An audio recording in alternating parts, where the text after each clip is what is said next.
selamat datang di Ponakan, podcastnya Anak Pangan. Yeay.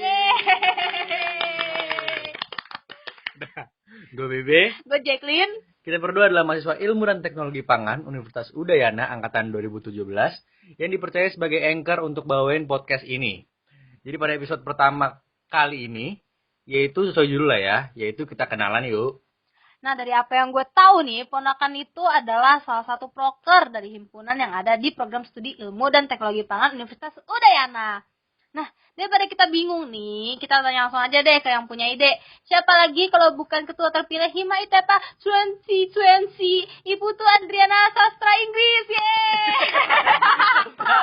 Oh, maaf. Mungkin boleh diperkenalkan diri dulu nih, Pak. Halo.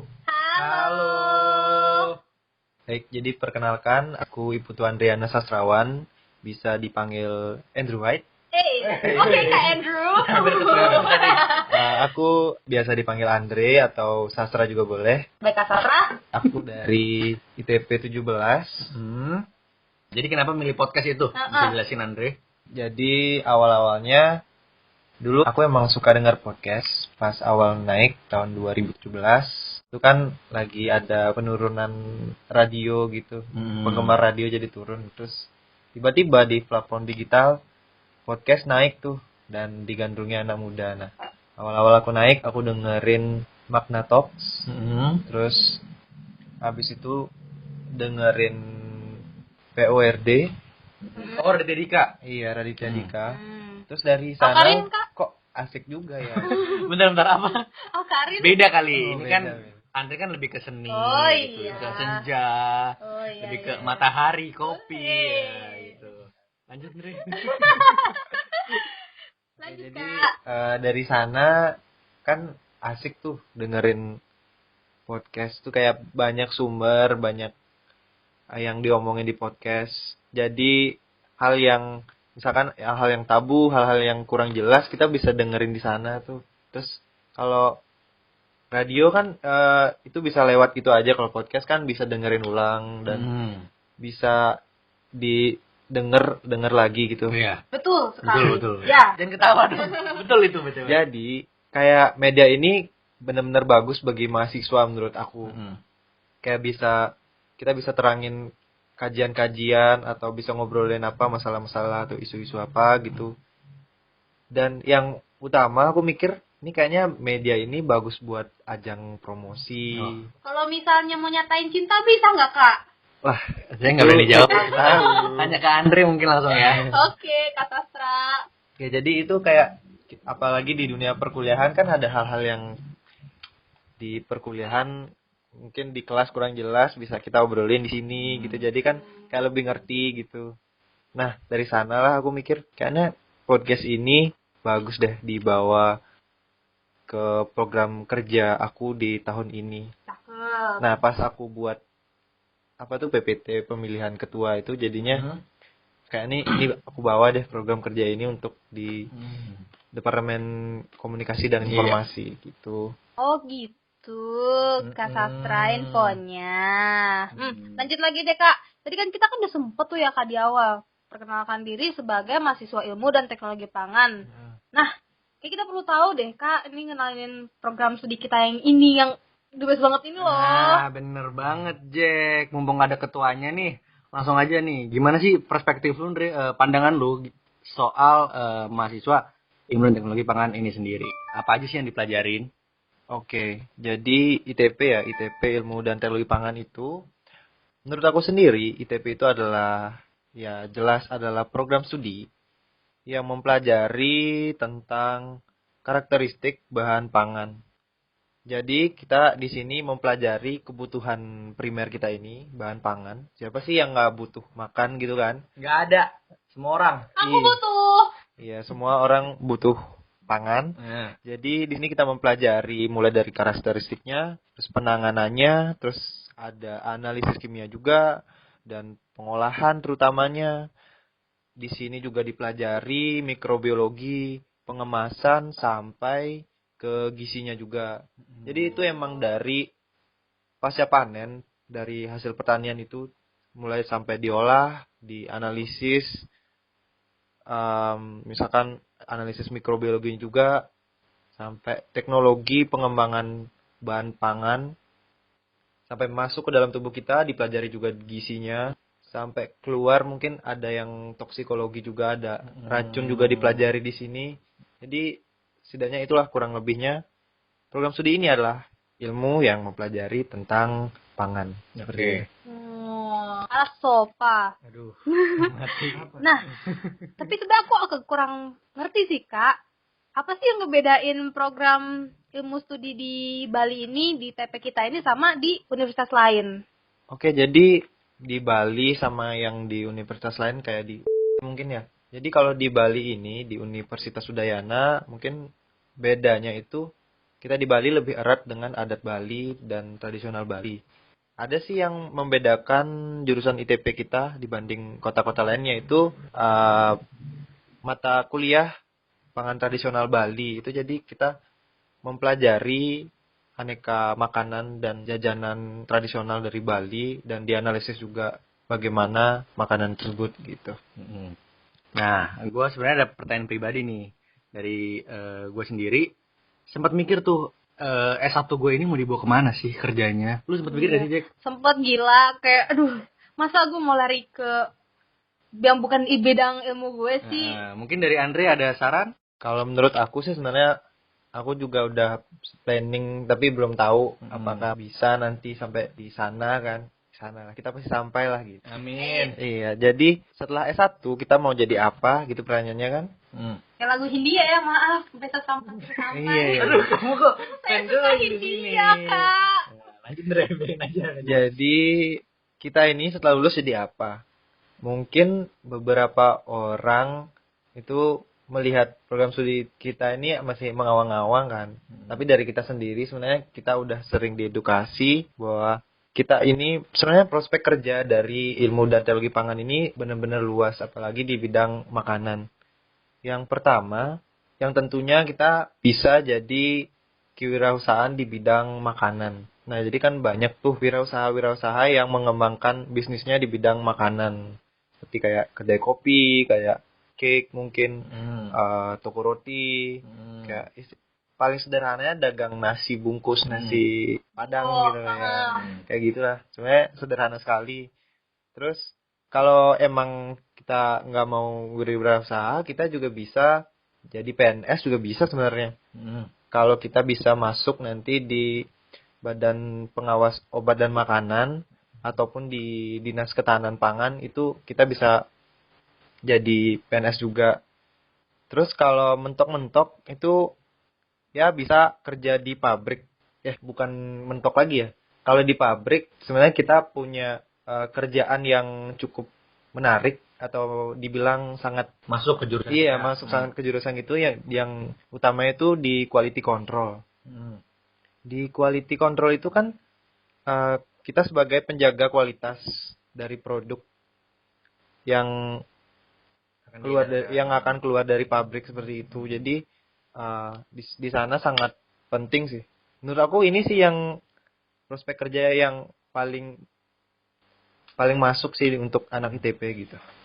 Oh, banyak ya, Kak Sastra ya. Banyak banget. Tapi nih, Kak, ada gue bingung-bingungnya juga sih. Kalau misalnya seandainya nih, kita nggak nyampe lah kerja di pabrik jadi kice, terus jadi QC.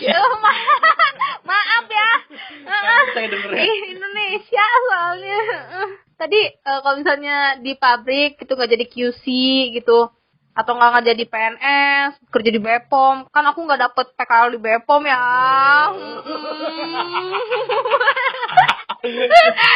Aku nggak dapet di Bepom PKL-nya, jadi kayak agak bingung gitu ke depannya mau kerja di Bepom nggak bisa. Nah, itu menurut kakak ada nggak ya cadangan lainnya gitu? Sebenarnya selain itu masih ada sih, yang tadi udah dijelaskan yang jadi kewirausahaan tuh kan sangat sangat Menguntungkan, merugikan. bukan kayak namanya juga wirausaha kan. Iya. Pasti kalau kita hobi bisnis pasti bisa lah. Terus yang ada sih kemarin aku sempat ketemu sama seseorang tuh dari Jakarta, dia bekerja sebagai konsultan pangan. Wow. Nah, ini sih yang lumayan menarik. Dia tuh kerjaannya kayak freelance gitu. Ah, Dia tuh kerjanya sebagai konsultan pangan dan gizi. Kerjaannya itu dia cuma ngasih materi seminar, ngasih materi-materi untuk pabrik maupun masyarakat umum untuk menjaga kualitas makanan dan tentunya kayak mengedukasi masyarakat dan pabrik untuk menjaga kualitas bahan baku makanan seperti itu. Kemarin sih aku lihat kerjanya dia diundang sama pabrik, misalkan pabrik franchise ayam goreng misalkan. Nah kan dia punya supplier bahan makanan itu, bahan baku makanannya. Dia kan ada bahan bakunya itu dari supplier gitu. Nah suppliernya ini kan perlu dilatih juga biar kualitas bahan baku yang akan mereka jual ke ini oh ya. kualitasnya baik. Jadi dia ngisi seminar gitu. Jadi kemarin aku nemenin kakak yang jadi konsultan pangan itu. Oh, oke. Apakah ada lagi? Sejauh ini itu sih, mungkin masih ada lagi ya pekerjaan yang relate sama jurusan kita, tapi ya, Kasarannya itu, ya kemarin besar. kasarannya itulah. Kayak luas sekali lah itu prospek kerja lulusan ITB. Dari quality control sampai usaha. Bahkan sampai pegawai bank ya, Kak. Iya. Nah, Andre, kan dari tadi kita mention nih mengenai Himai Tepa itu sendiri. Kan lu ketuanya, bisa nggak dijelasin secara kasar aja mengenai apa itu Himai Tepa? Himai Tepa itu adalah singkatan dari Himpunan Mahasiswa Ilmu dan Teknologi Pangan. Jadi organisasi ini adalah organisasi di tingkat program studi. Jadi Himai Tepa ini adalah organisasi yang mewadahi semua kegiatan kemahasiswaan di tingkat program studi kita ilmu dan teknologi pangan. Mungkin aku mau cerita soal kabinet deh ya.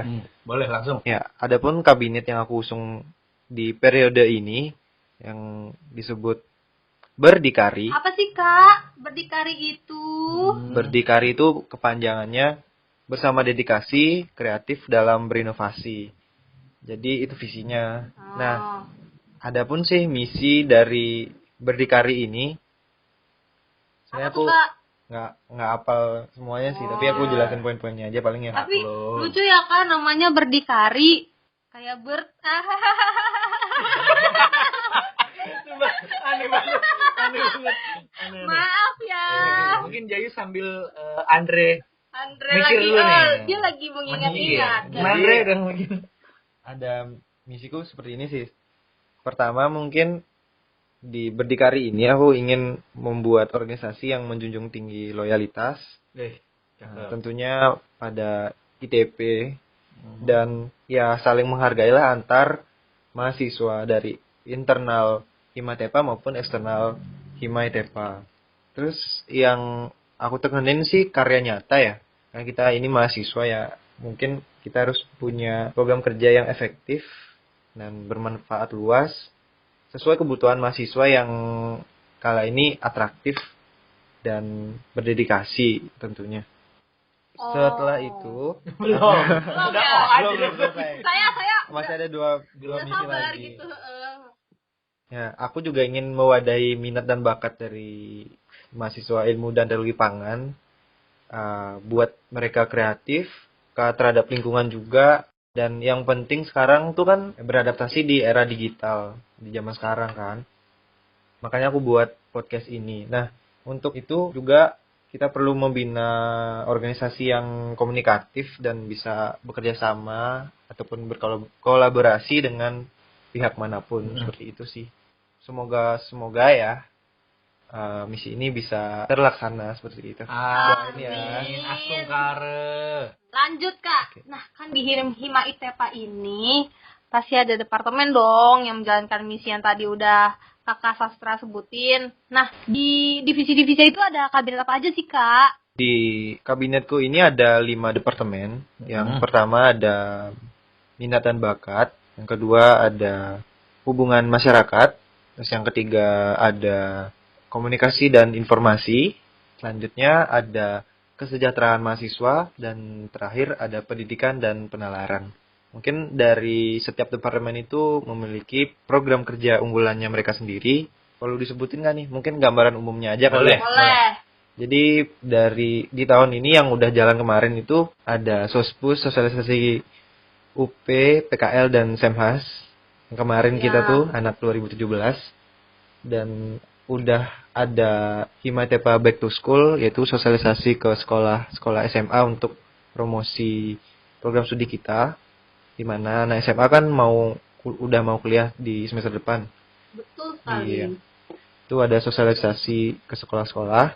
Terus yang mau datang ada pengabdian masyarakat ke desa.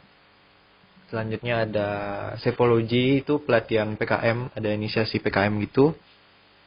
Terus setelah sepologi ada kunjungan ilmiah yang keluar kota, itu untuk mengunjungi industri teknologi pangan. Itu seru sih, Kak. Gimana Jack, mau ngasih testimoni? Mau, tapi kepanjangan nanti. Iya. Tungguin segmen selanjutnya, guys. Lanjut.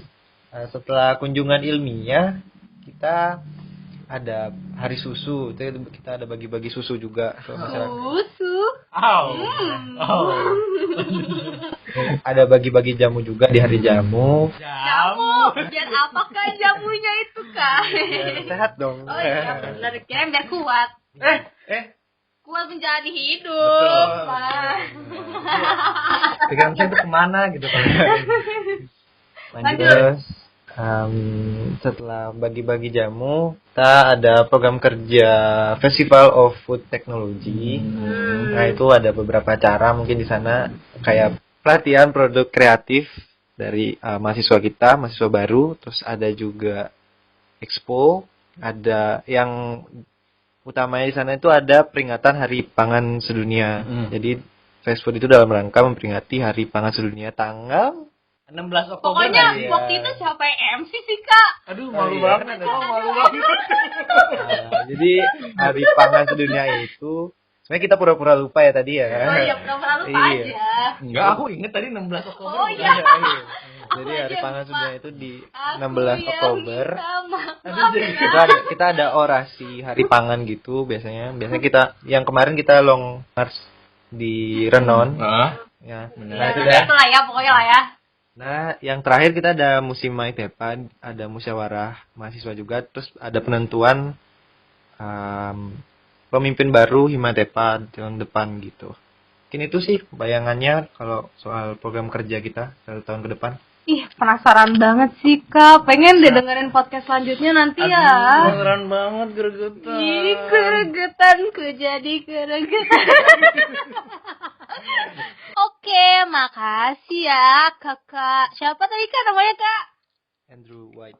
Oke, makasih Kakak Andrew White untuk mengisi podcast kita yang pertama.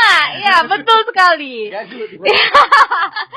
Oke, jadi kita udah cukup aja ya, segini aja dulu ya, karena kan masih ada podcast selanjutnya nih. Jadi kalian tetap harus pantengin nih.